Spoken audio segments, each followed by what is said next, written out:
Good morning and welcome to all in the second session, day 4 of the ATAL FDP.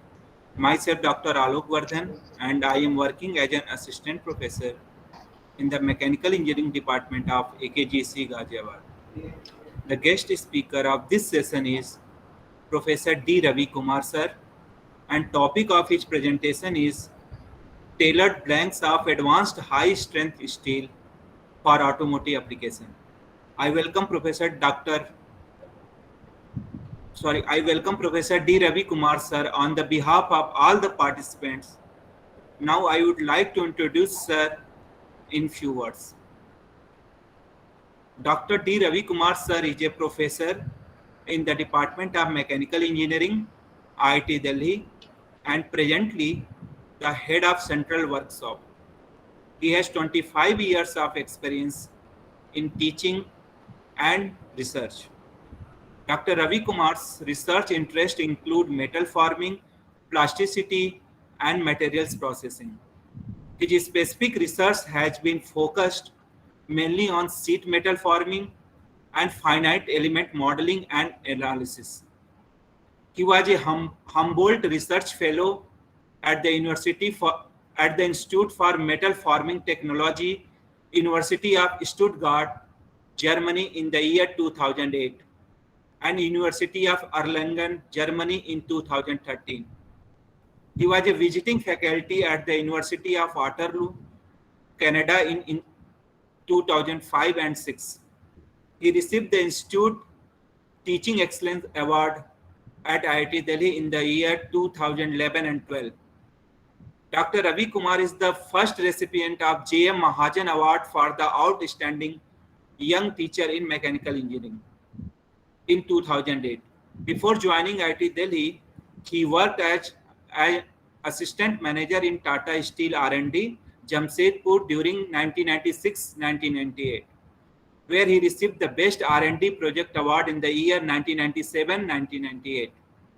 He has guided 13 PhD students and another 7 students are currently pursuing PhD under his guidance. He has also supervised 40 MTech students in their thesis work. He has published over 100 research papers in journals and conferences worldwide. Dr. Ravi Kumar has carried out sponsored research projects funded by DST, ISRO, and DRDO as principal investigator and consultancy projects sponsored by Tata Steel, Cisna India, John Deere, and Tube Investments of India Limited. He is presently a co-principal investigator of the Indo-German project, multi-state modeling, simulation, and optimization for energy, advanced materials and manufacturing with University of Erlangen, Nuremberg under Indo-German Partnership in Higher Education, funded by UGC, DAAD. Dr. Ravi Kumar is a member of the editorial board of Production Engineering Journal published by Springer. He is an active member of Sheet Metal Forming Research Association SMFRA founded at IIT Bombay. Now I would request Professor D. Ravi Kumar sir to start the session and share our valuable thoughts with us. Please sir. Thank you very much for your nice introduction. So first, I would like to thank the organizing committee of this 1-week faculty development program of Ajay Kumar Garg Engineering College for giving me an opportunity to deliver this talk here today. Thank you very much. And I would like to switch off my camera and share my presentation, share my screen. So please let me know if it is visible.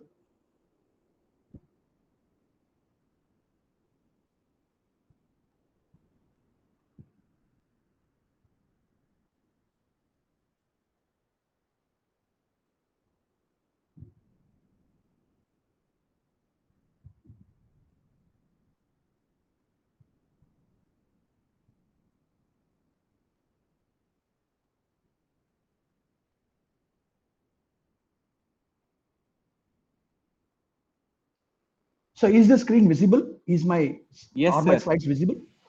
Yes, sir. Yes, Yes, sir. sir. Okay, thank you very much. So let me begin. So as mentioned, today the title of my talk is Tailored Blanks of High Strength Steel for Automotive Applications. So before I go into my talk, I would like to give a very brief overview of what kind of work we are doing at IIT Delhi in the area of sheet metal forming.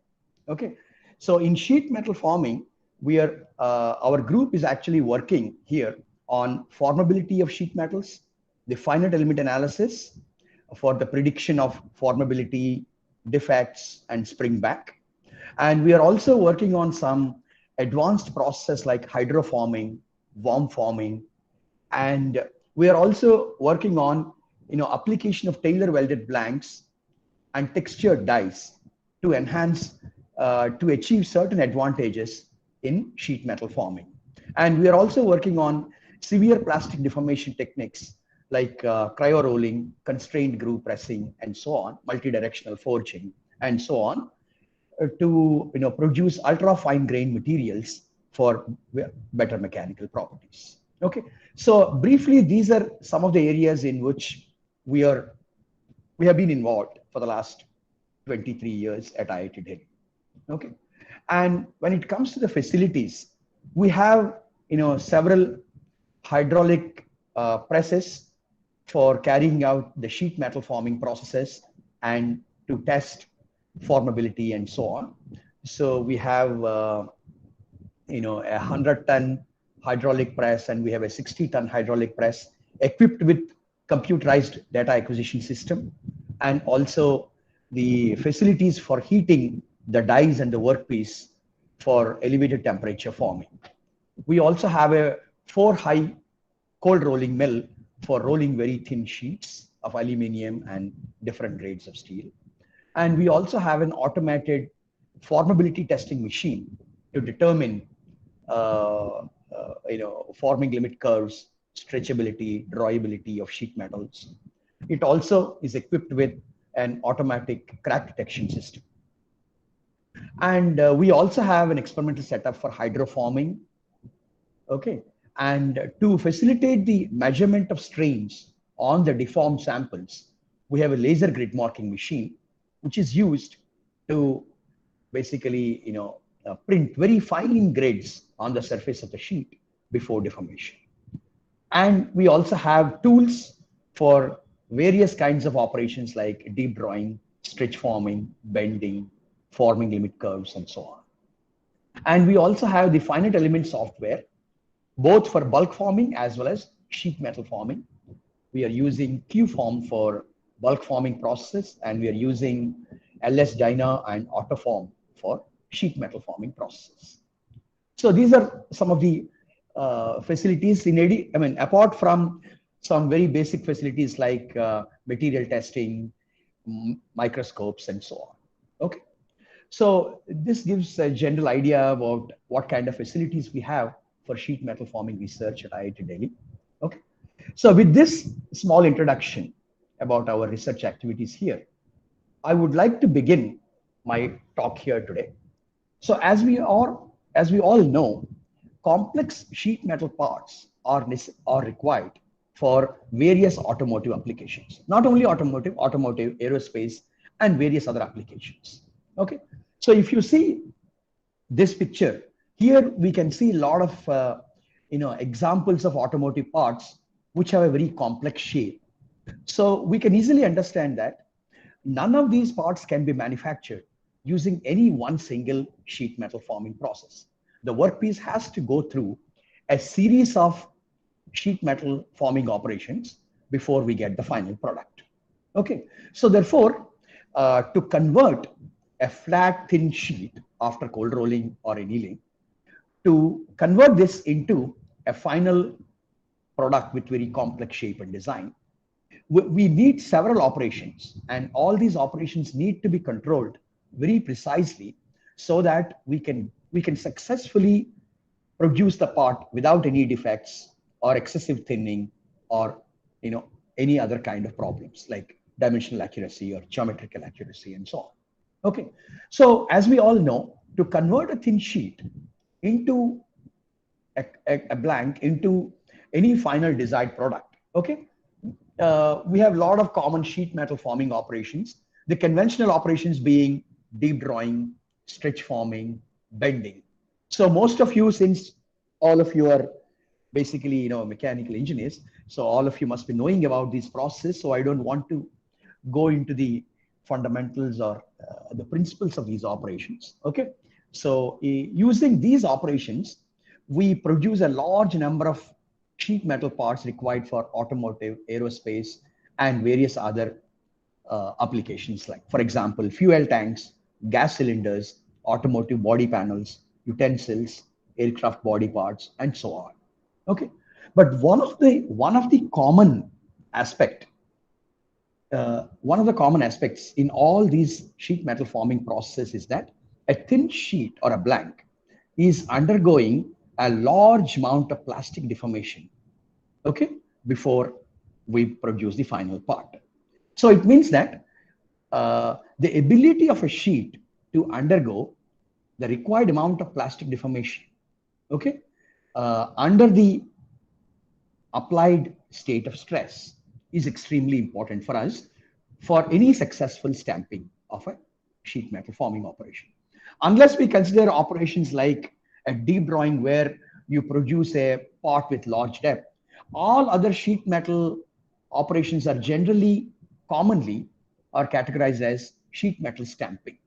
Okay, so uh, therefore, the ability of a material to undergo the deformation in the required fashion is extremely important for us. Okay, but how do we know uh, whether the parameters that we have chosen, the process variables, the design variables, and the material are appropriate for achieving the desired shape or not? Okay, for example, I want you to look at this small animation, which is obtained from a finite element simulation of stamping of a car door panel. Okay. So here you can see stamping of a core car door panel, but this is only a simulation. Okay, this is only a simulation using a finite element software. So for the sake of clarity, we have removed the tools. That means the upper die, lower die, and the punch. Only the blank deformation is shown here. So on the right hand side, we can see based on the amount of deformation or the state of strains at different locations, we can see whether in that particular region, whether there will be a wrinkling or whether there will be whether it will be a safe deformation or whether there is a risk of crack, okay, or will it fail. So you can see the color coding indicates the state after the simulation or at this point of simulation. Okay, so you can see on the left hand side top we have initially, you can see we have on the y-axis we have major strain, on the x-axis we have minor strain. So these are the two strains computed at different locations in the workpiece, okay, by means of finite element calculations. So these predicted strains are superimposed on a curve which is called the forming limit curve. So as the name indicates, this forming limit curve is basically a graphical representation of the maximum strains that a sheet metal can withstand under all possible modes of deformation. So you can see on the right hand side, both these strains are positive. On the left hand side, you have one strain positive, one strain negative. So depending on the geometry and depending on the process that we are carrying out, the strain evolution, which is extracted from the finite element simulation, is superimposed on the forming limit curve. And whenever the strains exceed the forming limit curve, we can say that the material is likely to fail in those locations. And in all the locations where the strains are below the forming limit curve, we can say that the operation is safe. So in this particular example, if we see, there are certain regions where the color is green. So you can see in these regions, the strains are below the forming limit curve and there is no risk of failure at all. But in certain regions, you see some yellow points. So in those regions, the strains have almost reached the forming limit curve, indicating that there is a likelihood of failure. And in certain locations, the color is red, which is indicating that the strains at this location have exceeded the forming limit curve. So the material is most likely to fail at that location. So in this way, using finite element simulations, it is possible to predict, okay, the defects, the level of formability, whether there is a risk of failure or whether there will be a failure, and so on. Okay, so now the issue is, in case the predictions show us that there is a risk of failure, what are the reasons for this failure? What kind of parameters we need to reset, or what kind of parameters we need to rework on so that this failure can be avoided? Okay, so for that, we need to know the material behavior under different conditions of deformation. Okay, so even though I just showed an example of a car door panel, but there are large number of various other parts in an automobile which are manufactured by sheet metal forming under different conditions of deformation. And for certain parts, we need a material which has very high strength. For certain parts, we need a material with low strength but high ductility. It depends on the functional requirement of the part. So for example, if you see here, there are a large number of steel grades which are used in various applications of sheet metal forming for automotive applications. So these grades range from very ductile to very high strength grades. So here in this picture, you can see that how the ductility is correlated with strength of a material. Here it is shown as yield strength, but a similar thing can also be shown with ultimate tensile strength also. Okay, so here you can see that there is a huge variation in yield strength of the material, starting from about 100 megapascals to 1200 megapascals. So the steel grades which are used for various applications have a wide range of strength. But in general, we can see that as the strength increases, the ductility is going down. So here you can see there are certain steels, like for example, low carbon steels, extra low carbon steels, interstitial free steels, IF, which is shown here. These are very, very ductile, but their strength is low. What is IF? Interstitial free steel is one special variety of steel where the carbon content is extremely low. Okay, so that is why it is, because carbon atoms are basically interstitial atoms in steel. So it is called an interstitial free, even though a very small amount of carbon is present.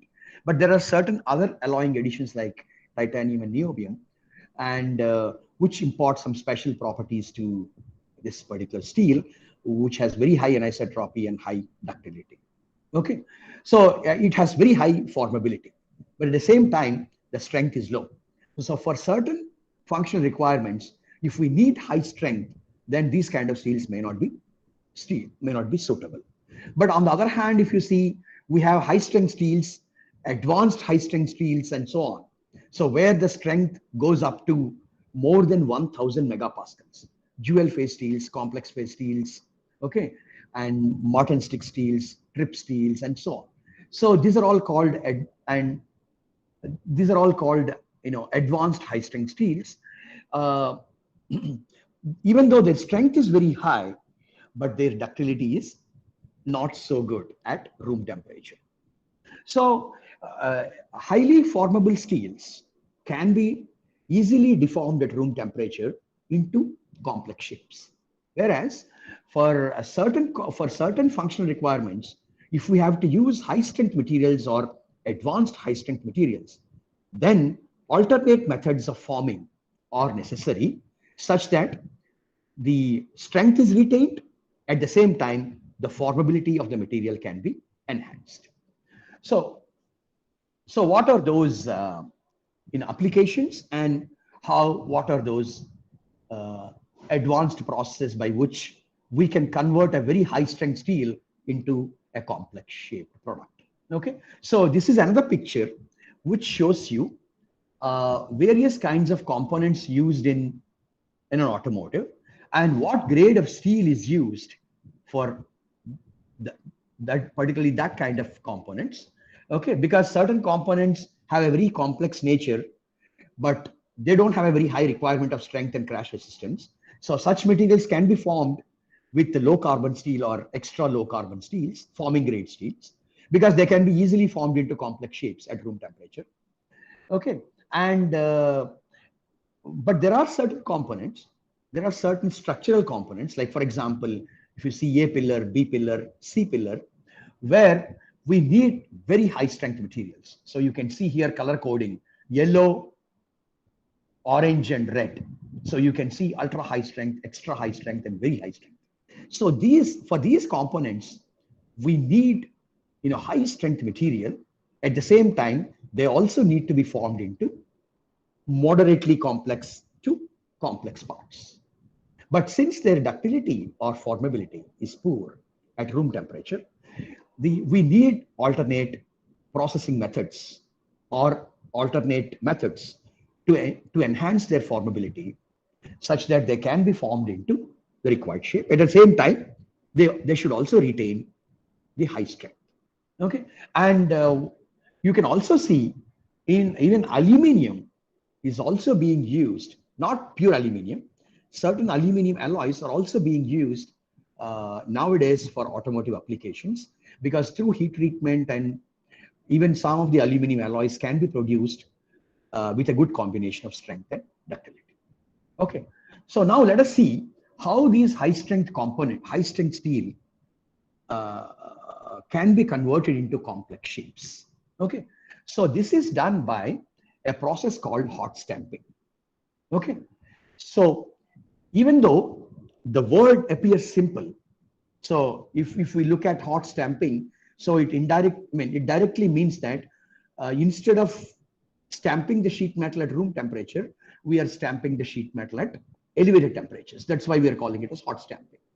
But that is not the whole story. There is much more to this process. Okay, so what is hot stamping? You can see here, we have taken a blank of advanced high strength steel.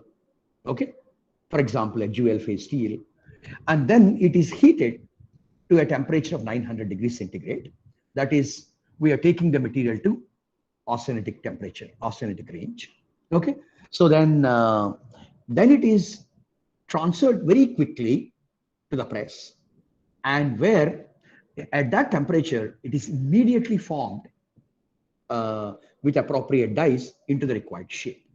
Okay, so once it is above the temperature of 900 degrees centigrade, the formability of the material is much better, is much higher. So therefore, it can be easily formed into complex shape. And simultaneously with stamping, the component is cooled very rapidly, okay, within the die itself. So when the component is cooled immediately from such a high temperature to a temperature of like 200 degrees centigrade, so we have a phase transformation to martensite, which hardens the material. So the final component will have very high strength and hardness. So it means that basically we are combining stamping at elevated temperatures with quenching within the die in one single step. Okay, so the entire operation is done within a few seconds, such that you get a complex part of very high strength steel. Even the strength, either it is retained or it is even better because of quenching, and it is also formed into the required shape because the formability at that temperature is higher. So then it is cooled to the room temperature, and then it is taken out, and then laser trimming and all that is done to get the final product. Okay, so in this method, the workpiece is heated to 900 degrees centigrade, then quickly cooled during shaping to promote hardening. Okay, and this process can be carried out in two different ways. One is an indirect hot stamping, the other one is direct hot stamping. So what we have just discussed in the previous slide is basically the direct hot stamping, which is more conventional and which is more prominent in industry. Okay, in the indirect process, we are basically, it's basically a compromise between the two. Here, the initial operation is done at room temperature. So you get a some kind of deformation. Okay, we get a preliminary shape by cold stamping, but we may not get very intricate shapes and sharp corners and so on. Okay, and then it is transferred to the furnace where it is heated to a temperature above 900 degrees centigrade. Then it is moved to the hot stamping press, and then it is formed again such that more intricate portions are formed and sharp radii are obtained, because at that temperature the material has better formability. And then it is cooled to room temperature and then sandblasting and all that. Okay, so even though cold stamp, this indirect process is used in certain cases, but a much more widely accepted process is the direct hot stamping, where we have just discussed the blank is heated to a temperature above 900 and stamping and hardening are done in the same die in the same step within a few seconds, and then the formed part is taken out. Okay, so if you see from the metallurgical point of view, we can see here what is happening in the material and how the strength is enhanced and how we are able to form the material also. So initially we have a let's suppose say we have a DP steel with about UTS about 600 megapascals. Okay, it may not be applicable to DP steel because this hot stamping requires one special steel which is called a boron steel. Okay, let's suppose say we take this boron steel and then let's suppose say it has about ultimate tensile strength of 600 megapascals. So at room temperature, the basic structure is ferrite plus perlite, and then it is heated to a temperature around 900 degrees centigrade, where it completely transforms to austenite, and then this austenite is then immediately this blank is then immediately transferred to the hot stamping press, where it is formed and immediately quenched within the die with a very high cooling rate. Cooling rates in the range of 50 to 100 degrees centigrade are preferred, but at least it should be more than 30 to 40 degrees centigrade. So at this high rate of quenching, okay, austenite completely transforms to martensite, and after quenching, the strength of the component will rise to 1600 megapascals. So here you can see we are able to achieve a much higher strength, okay, as well as better formability in one single step. So therefore, this hot stamping is a process where you get both forming at elevated temperature and phase transformation to martensite within the die.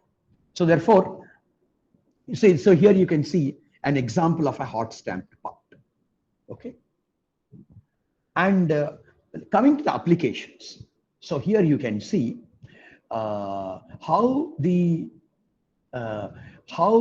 weight of the parts manufactured by hot stamping in an automotive has increased over the last 2 decades. Here you can see initially it started with a very small percentage of parts only for high strength automotive parts, okay, in certain high-end cars with less than 10%. But now you see in the last 10 to 15 years, the hot stamping process has become more and more popular, and now you can see in 2014 itself, you can see in some of the cars, the total weight of the components manufactured by hot stamping has gone up to 44%. And if you see the figures, latest figures, it might be even more. Okay, so this process is extremely attractive for forming high strength steel parts with complex shape. Okay, so what are the potential applications? So even though I mentioned some A pillar, B pillar, and these kind of uh, structural parts in an automotive, but you can see there are many other sheet metal parts which are which can be potentially manufactured using this hot stamping process. Okay. So now, what are the challenge? The process appears simple because it is forming at elevated temperatures and quenching. But what are the challenges in this process, and what are the research areas in which the we need to focus? Okay. So the first one is material and the coating. And the second one is the deformation behavior of this material and the material models which are available for predictions. And then, of course, formability. As I already mentioned, formability under the given conditions of deformation is extremely important.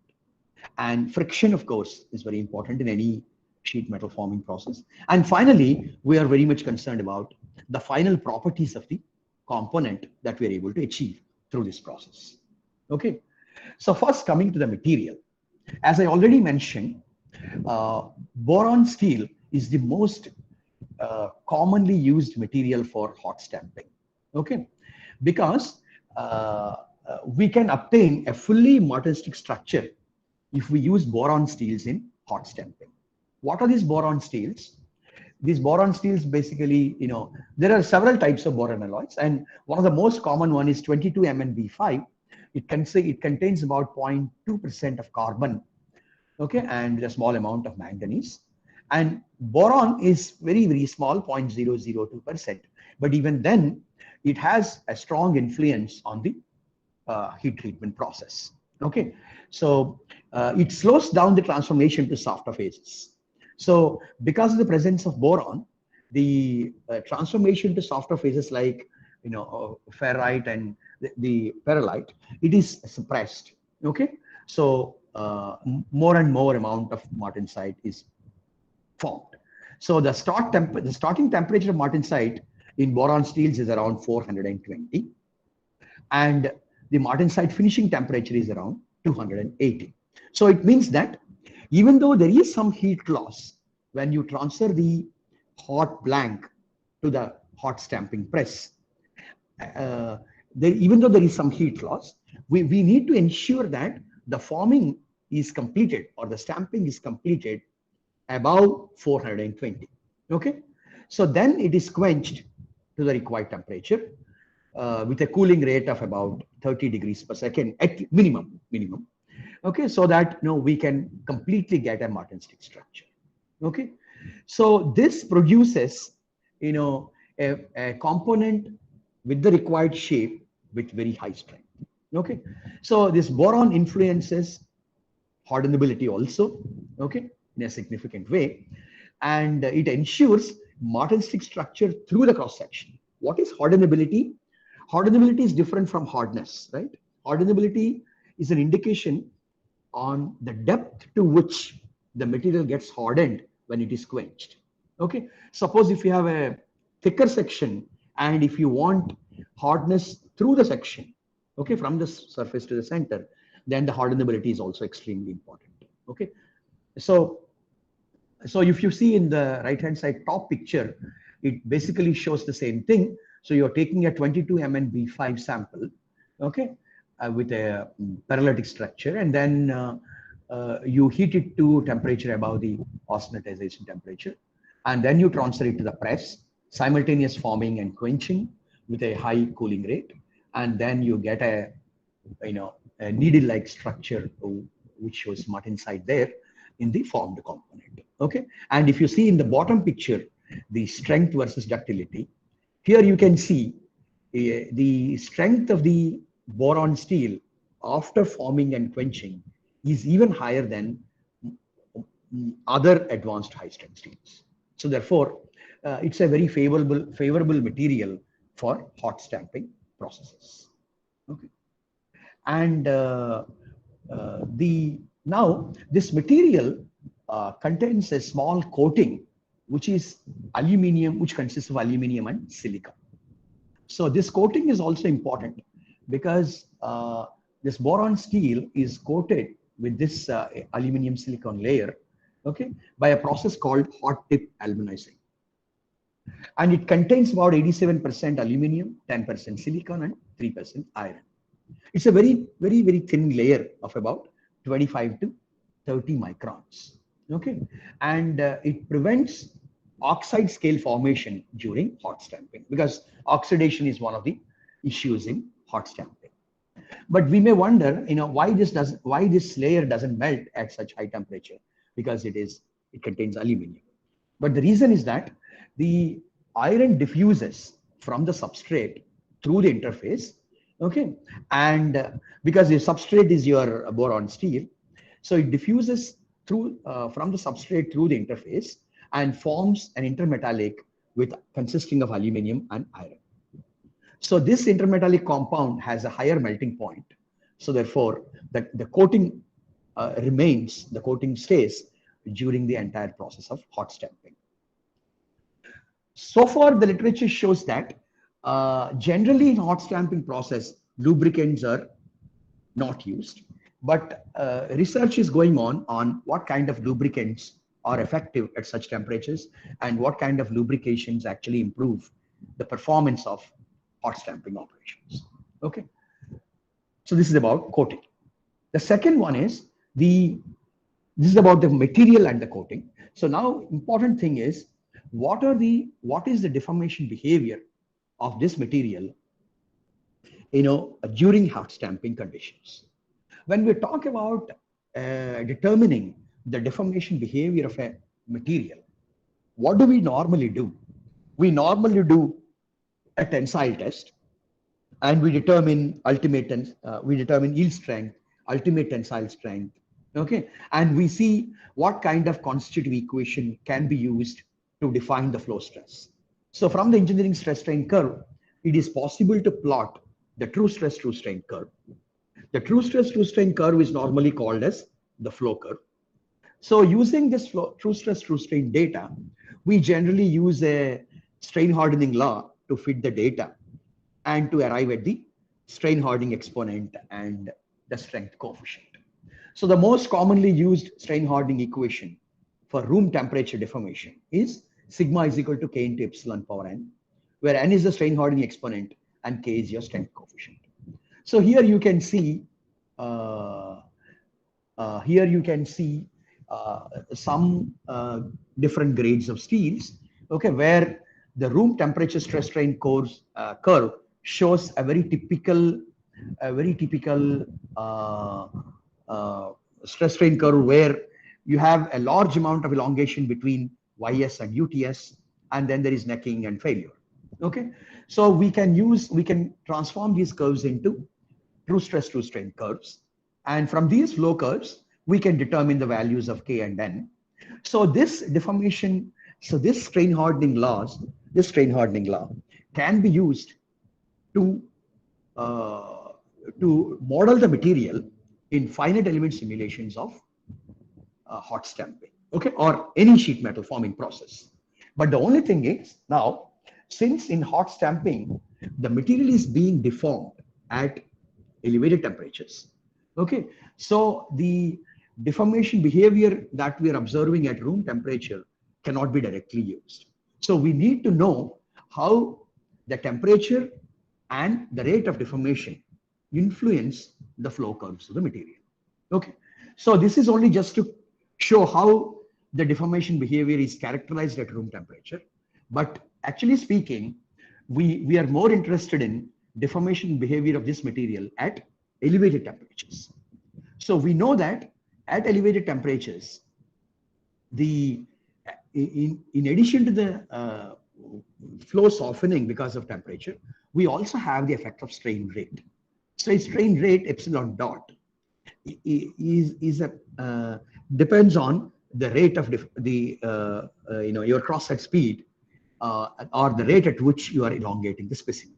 Okay, strain rate has much higher influence on the flow behavior at elevated temperatures than at room temperature, because we know that most of the common metals and alloys have a very low strain rate sensitivity index at room temperature. But whereas at elevated temperatures, the strain rate sensitivity index is highly significant. So therefore, you can see one of the common equations, the strain rate dependent flow equation, is given by sigma is equal to K into epsilon power n into epsilon dot power m, where epsilon dot is the true strain rate and m is the strain rate sensitivity index. And we have much better models. We have more accurate material models which are applicable for high strain rate which are applicable at high temperature deformation. One of them is a Johnson-Cook model, okay, which is commonly used for high temperature deformation. Okay, so here you can see there are several constants. These constants need to be evaluated by performing several tensile tests at elevated temperatures and also at different strain rates. So I do not know how many of you know, there is an equipment called Gleeble. Gleeble is a very standard machine which can be used to perform tension and compression tests at different temperatures and strain rates. And these tests will enable us to determine the various constants in the flow equations at elevated temperatures. Okay, and I just want to show you the deformation of uniaxial tensile specimen, which is captured with a very high-speed camera. So here we can clearly see the initial uniform elongation followed by onset of necking, diffuse necking followed by localized necking, and then finally the fracture.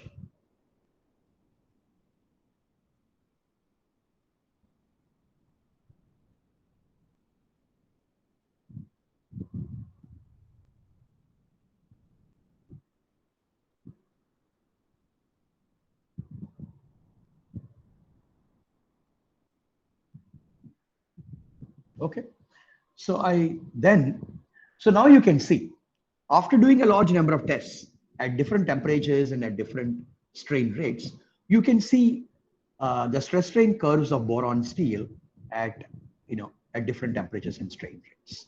Okay, so here we can see on the left hand side, at a given strain rate, the temperature has a strong influence on the flow behavior of the material. You can see the flow stress decreases and the ductility increases, which is anyway expected. Okay, and from this data, we will be able to generate the required constants. And similarly, on the right hand side, we can see at a given temperature how the change in strain rate influences the flow behavior. You can see as the strain rate increases, the flow stress increases. So basically, the flow softening is maximum when the temperature is high and the strain rate is as low as possible. And now, finally, we talked about the material, the coating, the deformation behavior of this material at elevated temperatures. Now, another most important thing is, what is formability and how it can be evaluated at room temperature as well as elevated temperatures.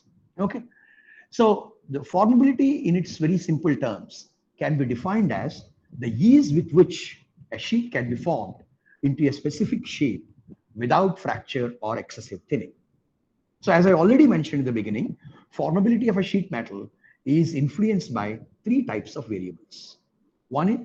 So these variables can be categorized into design parameters, process parameters, and material properties. Okay.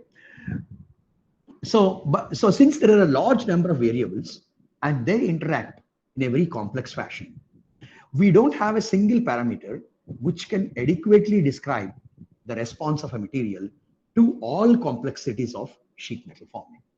Okay, so if you give a sheet and if you ask me what is formability, we don't have any single index. Okay, it needs to be characterized using certain standard experiments, and then we need to determine, in different terms. Okay, drawability, stretchability, and forming limit strains and so on. Okay, so we don't have any single parameter which can tell you formability of this sheet is this much. So as I already mentioned, the different kinds of variables are basically the design variables such as the draw bead design, die corner radius, the punch corner radius, the clearance between the punch and the die, and so on. Okay, so draw bead, of course, the die corner radius, punch corner radius, and punch die clearance can be easily understood. The draw bead is a special provision which is provided in the dies to control or prevent material flow from the flange region into the die cavity.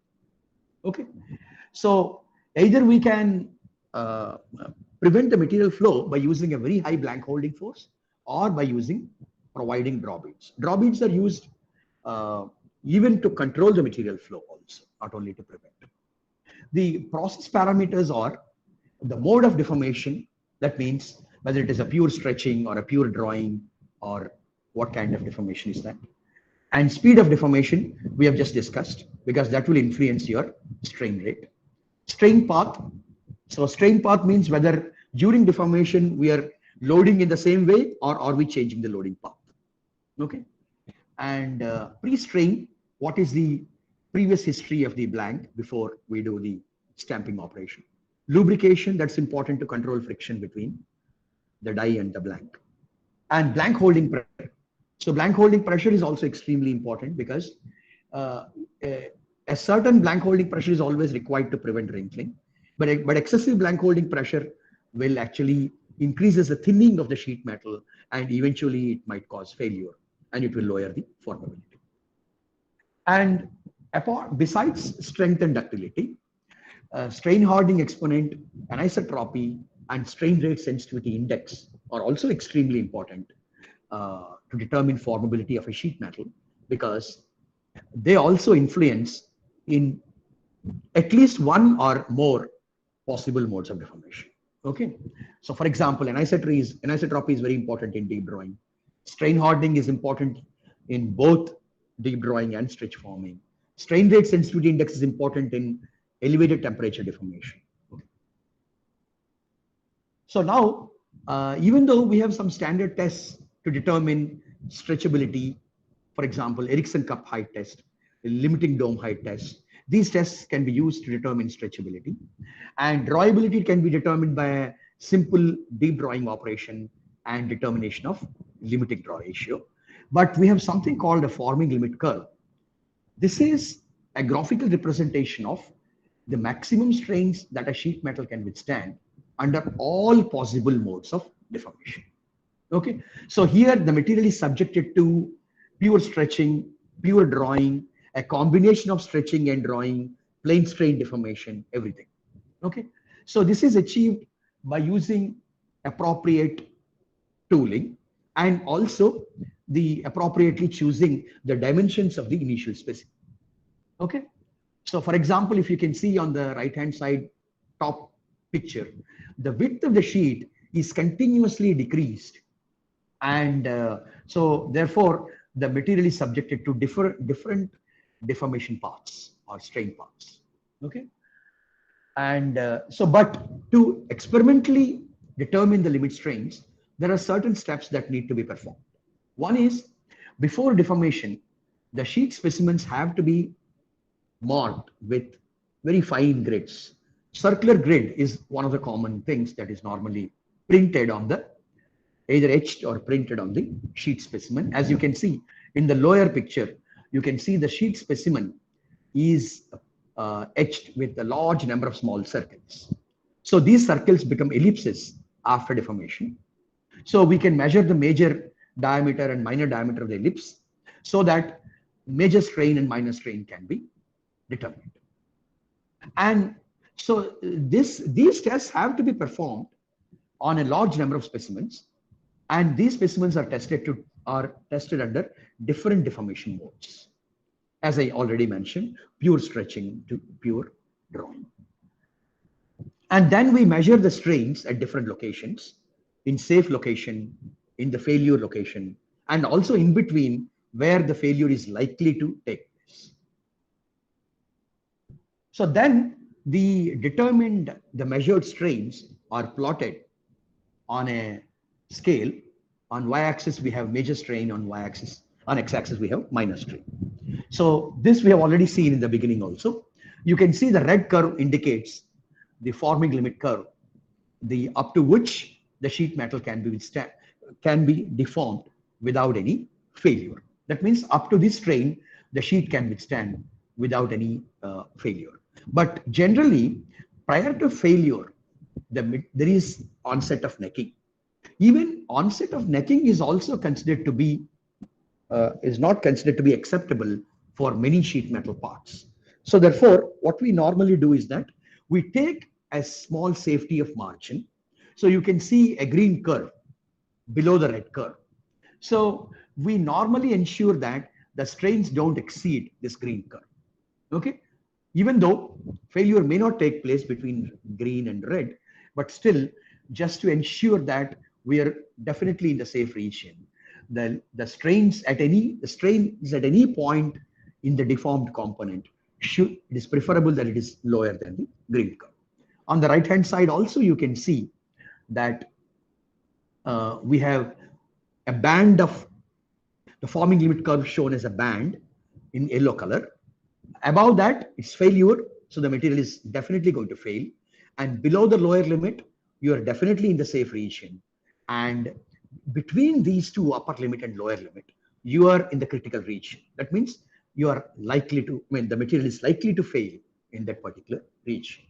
Okay, and you can see the three different states of strain. On the right hand side, you have both the strains positive, okay, which shows biaxial stretching. On the left hand side, you can see that one strain is positive, one strain is negative, which is showing the drawing regime. And in between, you have y-axis on which the minus strain is 0, which represents the plane strain deformation. Okay, these forming limit curves are very useful to diagnose or to prevent failures.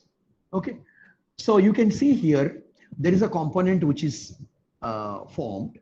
Suppose if we can identify the critical regions in this component, and during simulations, if we can obtain the data from these critical regions, and if the forming limit curve of the sheet is available to us, then we can superimpose this predicted strain data onto the forming limit curve, and then we can see how close or how far we are from the failure.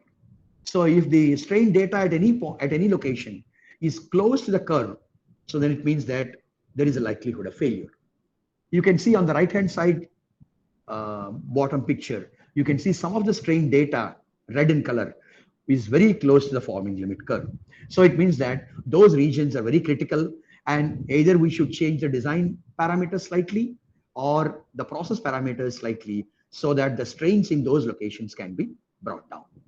Because it all boils down to how the strain is distributed within the sheet metal part when it is actually deformed. We want a uniform strain distribution as much as possible. We can never get a perfectly uniform strain distribution because of the geometry and also because of the material properties. So, but we should always aim at getting the strain distribution as uniformly as possible. Okay. So you can see here, instead of using circular grid pattern, these days a more sophisticated method is to use a coating of black and white dots, okay, which is called a stochastic paint. Okay, so this kind of spray is used to get this kind of this thing, and then by using a method called DIC, digital image correlation, we can get the strains very accurately at different locations in the component. So this, you can see some of the strains measured on the different components of an automobile are superimposed on the forming limit curve. Okay, so if you see this front door, front fender, back fender, roof, and all that, in different kinds of components, the strain state is different. In some cases, it is predominantly on the right hand side showing biaxial stretching. On some cases, it is predominantly, it is a combination of left and right. So it means that there is a little bit of drawing in and there is some amount of stretching. So now these forming limit curves can also be evaluated at elevated temperatures, which is more important for hot stamping operations. So here you can see the forming limit curves of boron steel determined at different temperatures. Okay, so here you can see the temperatures used are 600, 900, 850, and so on. So one thing that can be easily understood is that with increase in temperature, the forming limit curve shifts up. So it clearly indicates that the formability is enhanced. The maximum strains that the sheet can withstand are actually increasing with increase in temperature. We have already discussed the reasons, flow softening and all that. Okay, but the thing is that strain rate is also an extremely important parameter. Okay, so an optimum combination of temperature and strain rate needs to be chosen, because we can't choose very, very low strain rates, because then the blank is in contact with the tools for a longer period of time. So there will be more heat transfer and the temperature of the blank goes down, and therefore the ductility goes down, and then the formability also goes down. At the same time, we can't use very high strain rates because the formability is again poor. So we need to use an optimum combination of temperature and strain rate or the punch speed, so that we get an enhanced formability at the required temperature prior to quenching. And now, apart from the deformation behavior of the material and the peak strains that the material can withstand, another important thing that we need in finite element simulation is yield criteria. So we talked about the material type. Material can be treated as elastic plastic or rigid plastic, okay? And sometimes we even treat it as viscoplastic for if it is highly rate sensitive, okay? Rigid plastic we use because the amount of elastic deformation is very, very, very small when compared to the extent of plastic deformation. We have talked about the strain hardening laws, okay? The power law of strain hardening and other strain hardening laws which incorporate the effect of strain rate. But when it comes to yield criterion, we need to choose, particularly for sheet metals, we need to choose an yield criterion which incorporates the effect of anisotropy. Okay, because most of the sheet metals are, not most, all the sheet metals are manufactured by cold rolling followed by annealing in most cases. So therefore, this cold rolling imports a high level of anisotropy to the sheet metal. So if we determine the properties in the rolling direction, it will be different from properties in other directions. Okay, so therefore, but this anisotropy, since it plays a major role in sheet metal forming, especially deep drawing, we need to incorporate the effect of anisotropy in the yield criterion that we are using for finite element analysis. Okay, so there are several yield criteria proposed in the literature. Hill's anisotropic yield criterion is the first one probably. Okay, and again in Hill's yield criterion we have quadratic and non-quadratic. We have Barlott's 3-parameter plasticity model, which incorporates both effect of normal and planar anisotropy. Okay, so these plasticity models, which incorporate the effect of anisotropy in yielding, are also extremely important when we define the material model in finite element analysis.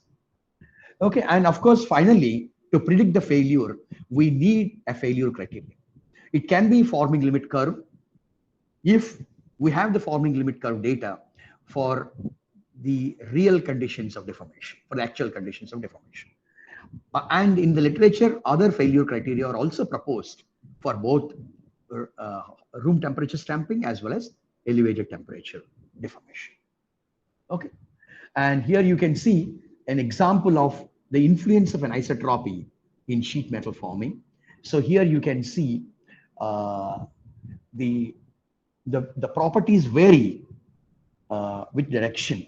Okay, and if we determine the properties from 0 to 90, that means 0 is parallel to rolling direction. And normally we determine properties at 45 and 90 degrees also.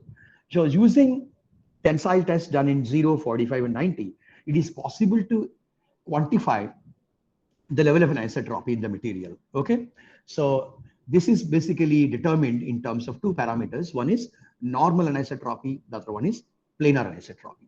Okay, so normal anisotropy is important for enhancing drawability of a sheet in deep drawing, and planar anisotropy gives us an indication about the extent of earring that occurs in a deep drawing of an anisotropic material. Okay, so as you can see here, the material flow into the die cavity is uneven. It's not the same in all directions. So which results into uneven cup height, and this is called earring. Okay, so this is very common in anisotropic materials. And finally, the friction is extremely important for us. Okay, because this affects the load required for deformation. It also affects the surface quality of the product.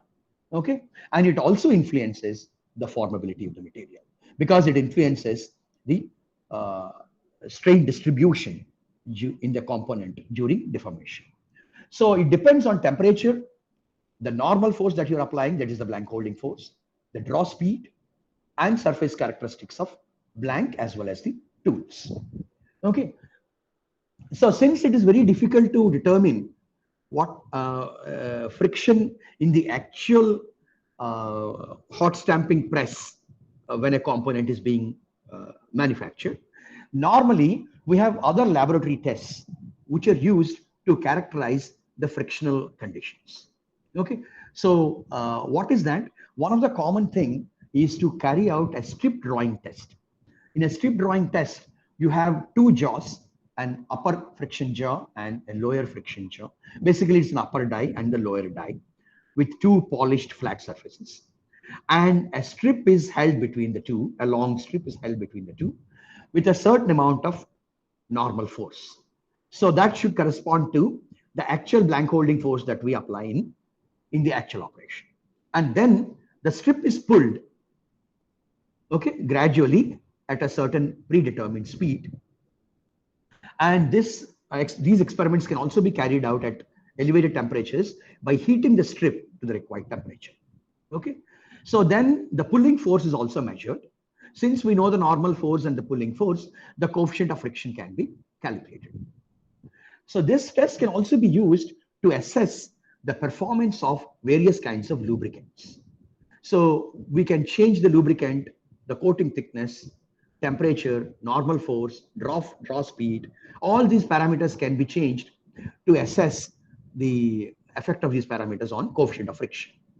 Okay, so what we obtain is the draw force versus displacement or time. Okay, and this data can also be used to model the contact behavior in finite element simulation.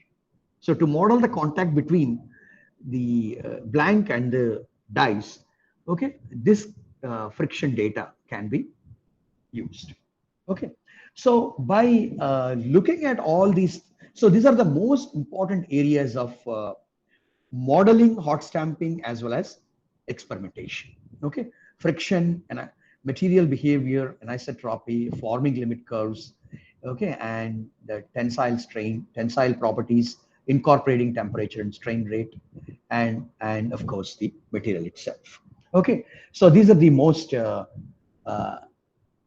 important areas or challenges which need to be looked at if we are simulating a hot stamping operation, or we are using this process to manufacture certain components with high strength steel. Okay, so now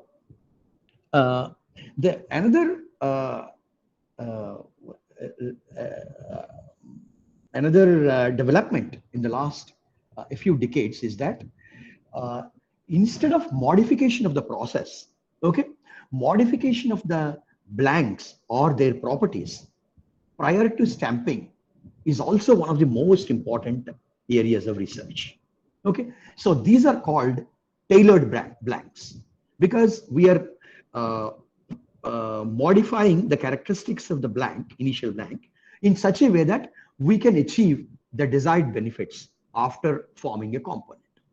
Since we are tailoring them according to our own requirement, so they are called tailored blanks. So in the second part of my talk, in the second part, I would like to talk about the use of tailored blanks in sheet metal stamping, especially for high strength steels. Okay, so I would like to take a small break, okay, just for 5 minutes, and I would like to restart after 5 minutes. Is that okay, Dr. Namrata?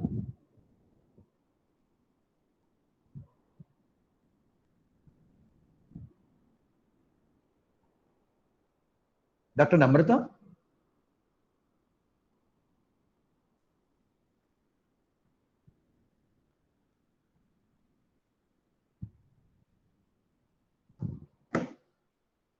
Yes, sir. It's okay, sir. Ah, okay. I hope somebody is there. Yes, sir. Yes, sir. It's okay. Yeah. So just 5 minutes. I'll join back. Okay. Okay, sir.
Sir, your voice is not coming. Yeah, I'm just sharing the screen.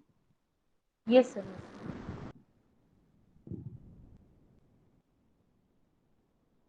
Is it visible? Yes, sir. It is visible. Okay. So can I start now? Yes, sir. Okay, thank you. So as I just mentioned, that sometimes we need components in sheet metal forming with different properties at different locations within the same component. Okay, so this is called sheet metal forming with tailored properties. Okay, so for example, if we take a hot stamped component, sometimes we may need very high strength in certain locations, and in some location you may need moderate strength but with better energy absorption capability. Okay, so therefore uh, hot stamping with tailored properties is also one of the important research areas now.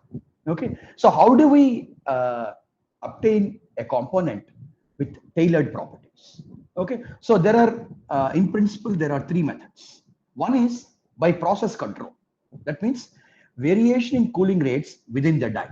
So as we just discussed when we were talking about hot stamping, when the sheet metal, when the component is quenched within the die, okay, we are getting martensite phase and the strength is very high because of this thing, phase transformation. But if we don't want very high strength in the entire component, and if we want high strength in one location and moderate strength in the other location, so then accordingly, if we can control the cooling rates within the die, so wherever you need very high intrusion resistance in the automotive component, so there we use extremely high cooling rates such that you can get very high strength, but ductility will be poor. But whereas in other locations, let's suppose say you require high energy absorption, okay, which is important for crash and all that. So in such a case, we may have to use lower cooling rates such that you get softer phases. So if you get a softer phase, then maybe something like fine perlite or something. So then we get lower strength but with better ductility. So the toughness will be higher.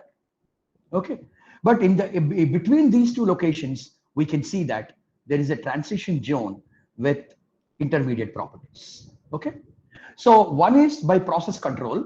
That means variation of cooling rates within the die. The other one is the second method is by post heat treatment in certain areas. So you can see here, if you use a boron steel, and then quench the component within the die, so the whole component is expected to have a tensile strength of 1500 megapascals.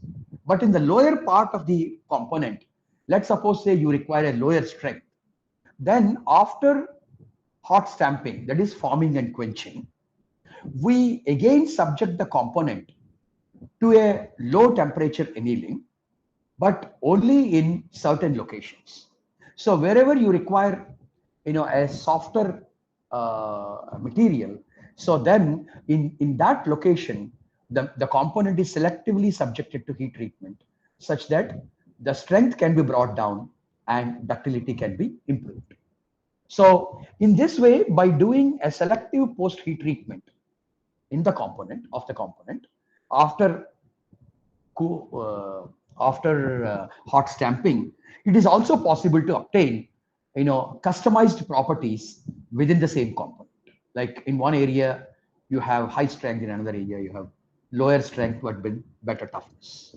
Okay, so the third alternative is to use tailored blanks. So in the first option, we are modifying the process. In the second option, we are introducing one extra step after hot stamping. In the third option, in the third method, we are modifying the initial blank itself such that we get certain desired benefits, okay, or properties or any other benefit that we are trying to achieve, like lower weight, better crash resistance, or so on.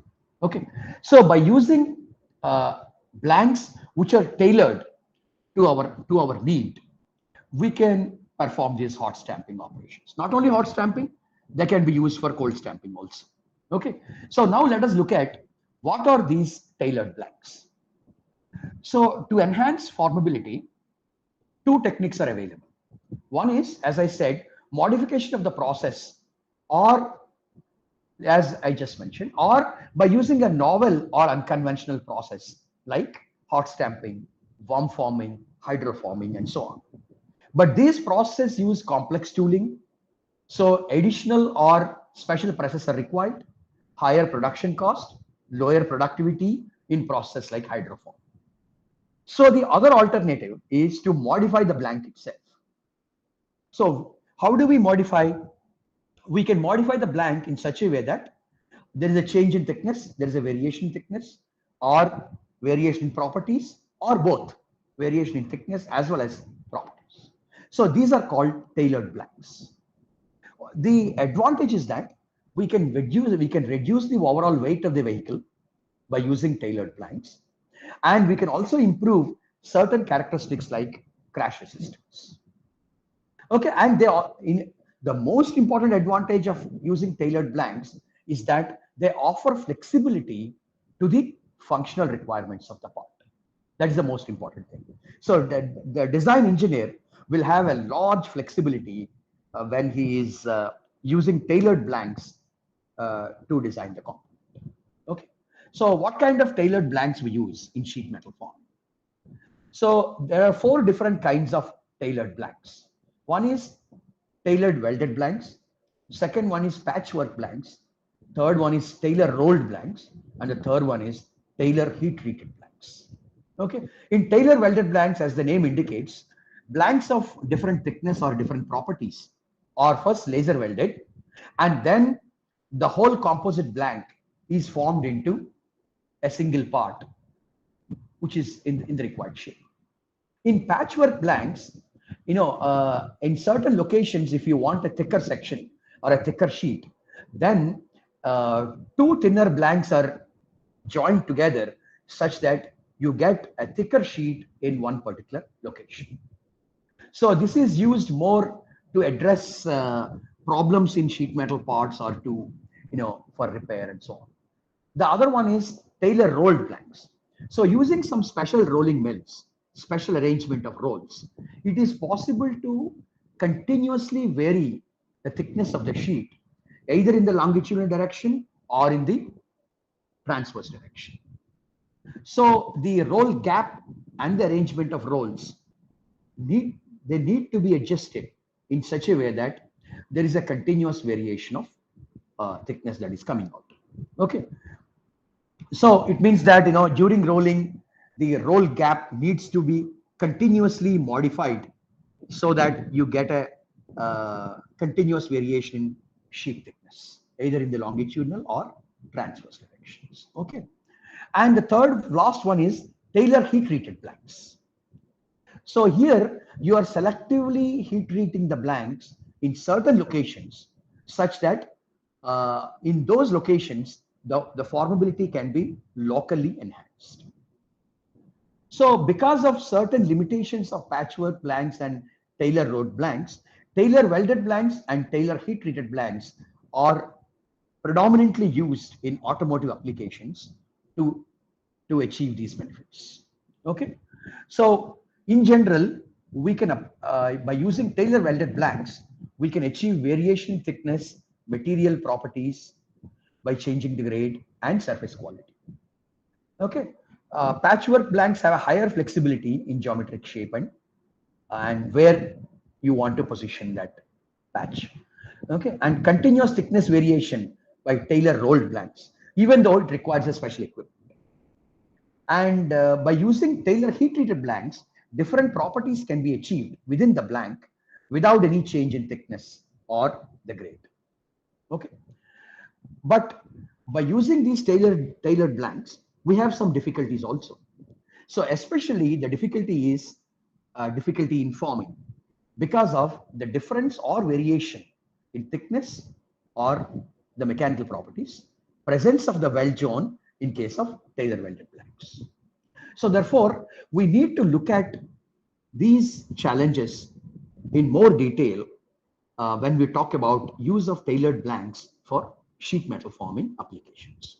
So let us look at the Tailor welded blanks first. Okay, in sometime in 90s, the Tailor welded blanks actually first came into application for automotive applications. Okay, at that time, the main intention was to reduce the vehicle weight and improve certain characteristics of the component.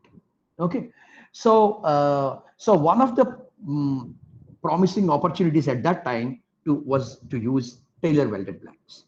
But now since they were introduced quite some time ago, now the use of Tailor welded blanks has become more or less established in automotive industry. Okay, even initially only in some high-end cars we used to see Tailor welded blanks, but nowadays even in the medium segment also the Tailor welded blanks are being used. Okay, and you can see even some complete books are written. On the right hand side, you can see Tailor welded blanks for advanced manufacturing. So what is the process like? So you can see here, let's suppose say I have to make this kind of a component. Okay, and suppose say in the conventional process, 5 blanks are required to make this component. So what is the conventional method? All the 5 blanks are individually stamped and then joined by various spot welding operations to make this complete part. But now using Tailor welded blanks, how this process is changed, you can see here. So initially the 5 blanks are taken with appropriate size and geometry, and then when they are flat, prior to stamping, they're all laser welded. After laser welding, in one single stamping operation, the entire component is stamped. So because of which we have several advantages. What are that? One is that when you're choosing the different blanks, we can vary thickness or we can vary the properties also. In one location, you can have 1 mm thickness. In another location, you can have 0.8 mm thickness. In one location, you can have a high strength steel. In another location, you can have a low strength steel. Okay, and higher stiffness, lower stiffness by varying thickness can be achieved. So, and all the subsequent welding operations have been eliminated because all the 5 forming operations are now combined into one single forming operation. Okay, so that also saves number of manufacturing steps. It reduces the overall weight because you can use thinner sheets at the locations that you feel thinner sheet is fine. Okay, so these are the so they offer several notable benefits, including decreased part weight as a whole, reduced manufacturing costs, improved dimensional consistency, increased productivity because you are reducing the number of manufacturing steps. Okay, and reduction or elimination of the need for subsequent spot welding of the product. So this is especially suitable for manufacturing car body parts. Okay, so these are some of the advantages which are illustrated here through some case studies. So here you can see a B pillar, front rails, rear rails, and so on. Here you can see the difference between using a conventional blanks and then joining them together, or by using a Tailor welded blank. Okay, you can see the cost saving is like 10%, 8%, and so on for different kinds of components. Weight saving, you can see 32%, 34%, 25%. So this is for one single component. So similarly, if we use this Tailor welded blanks for various components in a car, so overall a significant reduction in car weight can be obtained. So this is also used for other applications like fuel tank and so on. Okay, so the main advantages at the end appear to be both cost saving as well as weight saving. So here also you can see the core door panels and all that, you can see the application of Tailor welded blanks for manufacturing. You can see 1.4 mm here, 1.1 mm here, difference in sheet thickness, difference in properties, difference in surface characteristics, and so on. Okay. And here also you can see a Tailor welded blank which is being used for a certain application in automotive, and you can see the weld line here. You can see the weld line. The initial welding operation is usually carried out by laser welding, either by CO2 or by NDO lasers, which are very common in the industry. And even though initial investment is high because of laser welding and manufacturing of Tailor welded blanks, but in the long runs, for mass production, this becomes more economical. Okay, so here you can see there is a 20% reduction in weight by using 4 different blanks. Okay, and 4 different blanks and 4 different stamping operations now combined into one stamping operation because of Tailor welded. But now that's not the complete story. The complete story is that even though it is easy to laser weld them and make a composite blank or a Tailor welded blank with difference in thickness and difference in properties, but the challenge is forming them into the required component without any defects or without any problems. Okay, so because the formability of the Tailor welded blank is significantly reduced. Why is it reduced? The reasons are here. The first one is difference in load bearing capacity due to the difference in strength or thickness. Earlier in conventional process, you are forming a single blank whose properties are same everywhere. But now in a Tailor welded blank, you have a weld line. On either side of the weld line, you have different kinds of materials. Sometimes thicker material on one side, thinner material on the other side. Sometimes you have a high strength material on one side, you have a low strength material on the other side. So this difference in mechanical properties will play a role in on the overall formability of the sheet. The second one is the presence of the weld and the HEZ properties. So weld is usually less ductile than the parent sheets. So since the weld region is less ductile, then there is always a likelihood of a crack near the weld region when the sheet is subjected to a large amount of plastic deformation. And similarly, near the weld also, the properties of the sheet get affected because of the heat affected zone. And there are microstructural changes due to welding in the weld region. Okay, and another important thing is weld location and orientation. In what direction weld is oriented with reference to the loading direction, and also the weld location, whether the weld is at the center or is it away from the center. That also plays a role. And drawbead design. So during deformation in sheet metal forming, drawbead design is extremely important. But now, since the properties and thickness could be different on either side of the weld, the drawbead design also needs to be modified accordingly. And the blank holding pressure. Blank holding pressure is also should be locally controlled because the properties or thickness of the sheet are varying on either side of the weld region. So all these have to be carefully addressed when we are actually forming a Tailor welded blank into the desired component. Okay, so for example, you can see a finite element simulation of a biaxial stretching of a Tailor welded blank.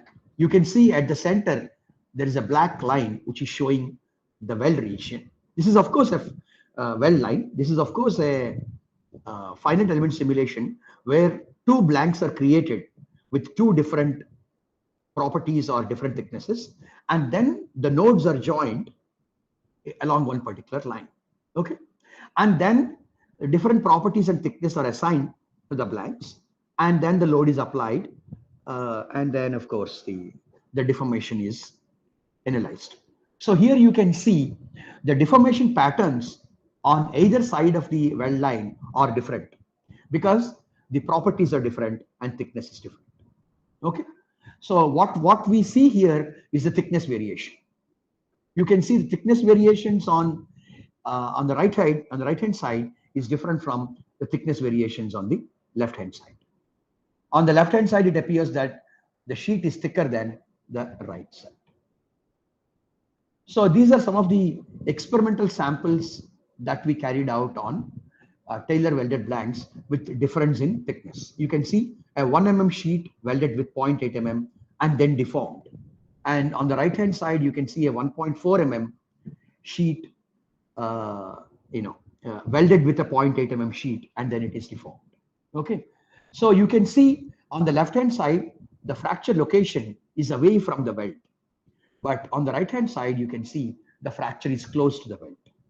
So with increase in thickness ratio, we observed that the fracture moves towards the weld region, and the formability also decreases. And you can see here the effect of weld orientation. Okay, here you can see in the middle and the right hand side pictures, the middle one, the weld is along the longitudinal direction. And in the right hand side picture, you can see the weld is in the transverse direction. Okay, so this also influences the formability of the Tailor welded blank.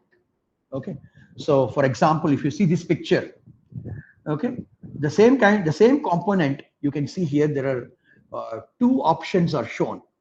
Okay, where one side is a 1.8 mm dual phase steel, which is a high strength steel. On the left hand side, you have a 2.25 mm mild steel, which is a lower strength steel. Okay, so here you can see in the first one, the weld is in the transverse direction, and in the second one, weld is in the longitudinal direction. Okay, so it all depends on which is the best solution. It depends on the loading direction, okay, and the overall formability of the Tailor welded blank. So through simulations, it can be found out, and we can also arrive at the optimum weld orientation, optimum location of the weld, and things like that.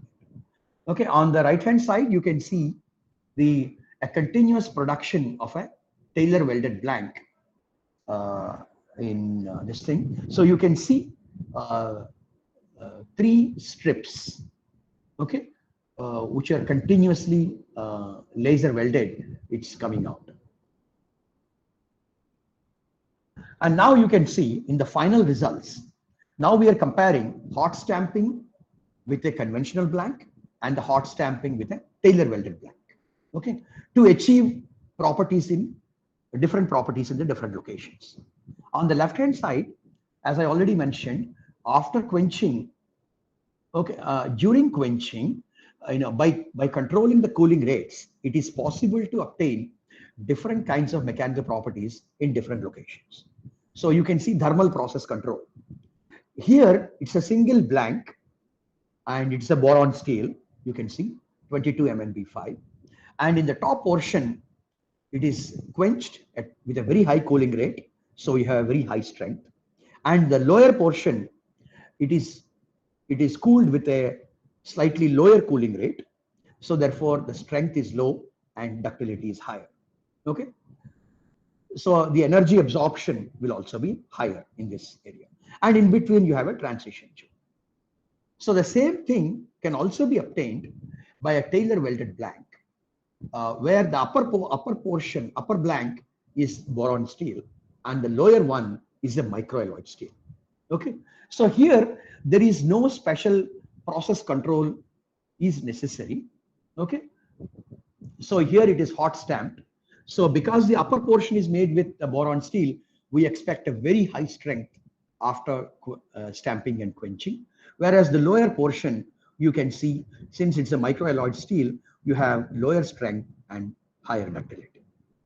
So the same kind of thing can also be, so this Tailor merged properties can be achieved by using a Tailor welded blank.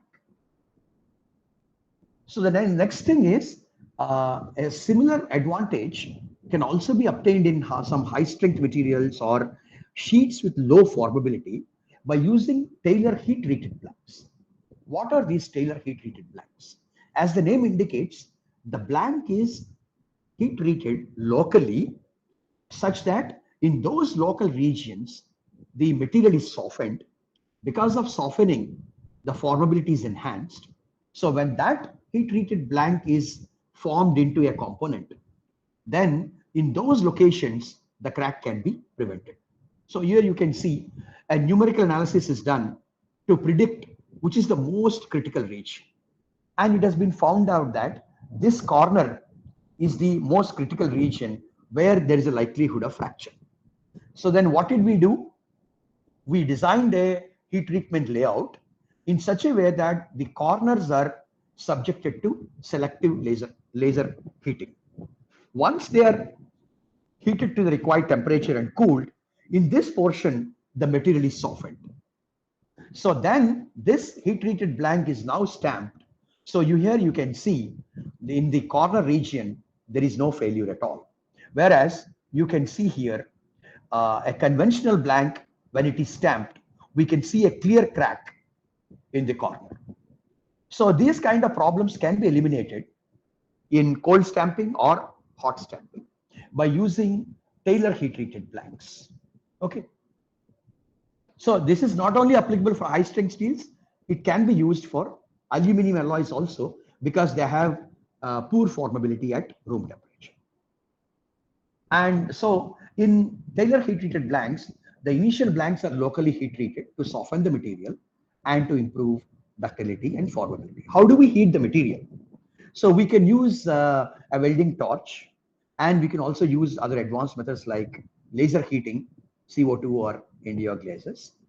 Okay, and it can also be done by heat conduction.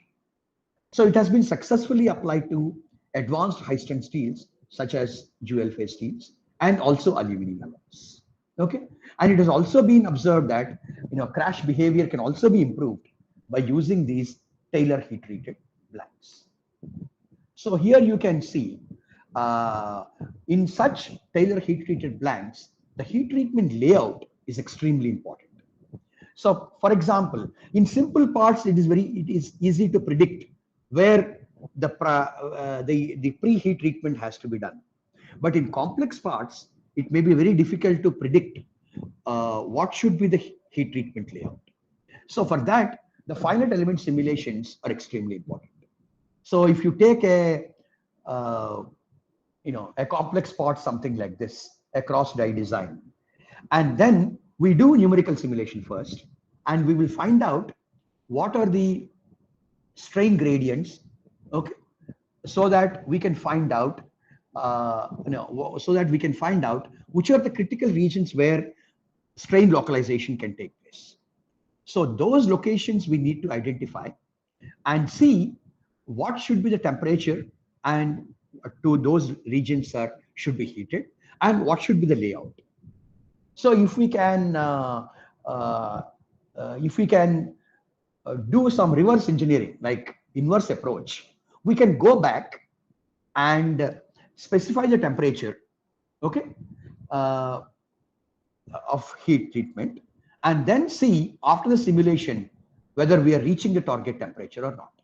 Okay, and if the experiments permit, we can also find out the actual temperatures also. Okay, so in this way, the inverse approach can be used to locally heat the material and to arrive at the optimum heat treatment layout so that in the critical regions, the material can be preheated or it can be heat treated prior to stamping operation. And then we can achieve the enhanced formability. Similarly, here in this example also, you can see that by doing Tailor heat treatment, it is possible to enhance the bend angle also. So here you can see 30 degrees bend angle has increased to 52 degrees. So it is possible to improve formability in various deformation modes, stretch forming, deep drawing, bending, all these things. But the more complex is the geometry, so then we need more rigorous numerical simulations and temperature profiles so that we can arrive at the heat treatment, optimum heat treatment layout. Okay, so this is about the Tailor heat treated blanks. So Tailor welded blanks and Tailor heated blanks are now are being used now widely to address these issues. Okay, so lastly, I would like to summarize the talk by emphasizing these points. Hot stamping is becoming increasingly popular in the automotive industry for producing high-strength sheet metal parts. As I mentioned, boron steel is the material that is being used presently for hot stamping. The main focus areas in hot stamping, as I mentioned earlier, material and coating, deformation behavior at elevated temperatures. Okay, and for finite simulations, we need information on the formability, failure to define the material models, and friction and lubrication are important. Heat transfer during the process is important. Of course, the final properties of the component are very, very important.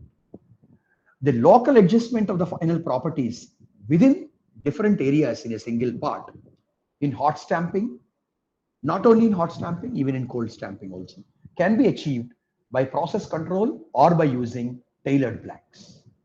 Among the tailored blanks, Tailor welded blanks and Tailor heat treated blanks are very useful for achieving the desired properties at specific locations, enhance the crash behavior, and reduce the overall weight of the automotives. Okay, so this is all I have to say. If you have any questions, we can discuss for some time. So thank you, Dr. Namrata. I have finished. Thank you, sir, for such an informative session. If anyone has any query, he or she can ask. So I have exactly finished at 1 o'clock. That's what I wanted to do actually. Okay, sir. So on behalf of the ME department and all the participants. Any questions? I think let us wait for a few minutes if there are any questions. Okay, sir. I hope the participants are there. Yes, sir. Or they are not there.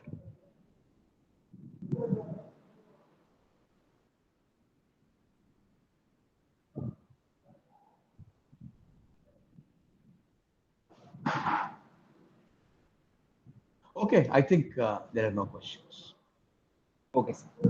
So, sir, on the behalf of the ME department and all the participants, I, Dr. Alok Vardhan, propose a vote of thanks for our guest speaker, Professor D. Ravi Kumar, sir, who, despite his busy schedule, found time for us and gave a very informative talk on tailored blanks of advanced high-strength steel for automotive applications. The topics which you are discussed during the session are very helpful and research important. Sir, we are grateful to have you as our guest speaker. Once again, thank you so much, sir. Okay, thank you very much. Thank you. I once again Thank thank the organizers of this FDP for giving me an opportunity to deliver a talk here. Thank you, and I wish the program best of luck for the remaining period. Okay, thank you. Thank you, sir. Okay, I have shared the Google form in the chat box. Kindly fill it. okay.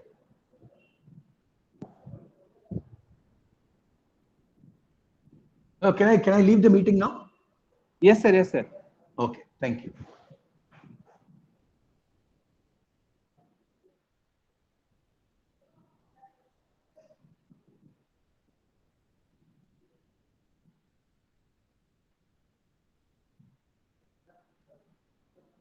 The third session will start after lunch.